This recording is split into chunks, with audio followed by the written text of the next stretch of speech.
Në zgjedhjet e përsëritura që do të mbahen gjatë ditës së nesërme në Gostivar, Vrapçisht, Mavrov, Rostush dhe Qendër Zhup, nga Komisioni Shtetëror i Zgjedhjeve njoftuan se të drejtën e votës sot e kanë shfrytzuar personat e smur, të pafuqishëm dhe të burgosurit.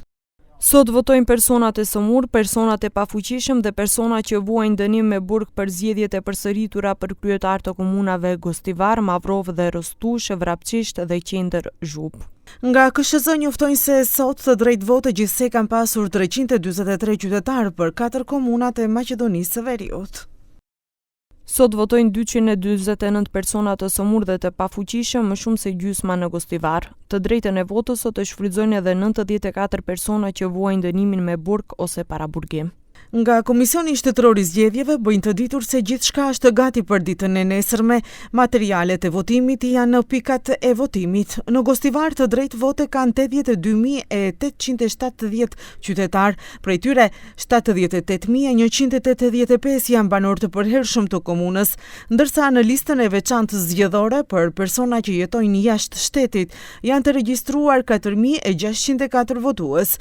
Në Mavrov Rostush, në listën zgjedhore janë të regjistruar 10.575 votues, prej të cilave 9.622 banor të komunës dhe 951 jashtë shtetit. Në Vrapçisht janë të regjistruar 27.279 qytetar me të drejtë vote, 26.318 banor të komunës dhe 950 në listën e veçantë për votuesit jashtë shtetit. Numri i votuesëve në Qendrën Zhup është 7.562, prej të cilave 6.305 në komunë dhe 1.257 në listën e veçantë për votuesit jashtë shtetit.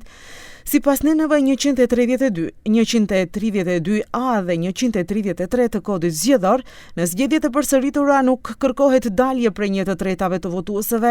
Për zgjedhjen e kryetarit të komunës mjafton që njëri nga kandidatët të marrë më shumë se gjysmën e votave të votuesëve që kanë dalë, përfshirë edhe Qendrën Zhup, ku ka vetëm një kandidat. Fushata zgjedhore 20 ditore përfundoi dje më 9 janar në mesnatë, pas së cilës filloi heshtja zgjedhore, e cila do të zgjasë deri në fund të votimit në ditën e diel në orën 19.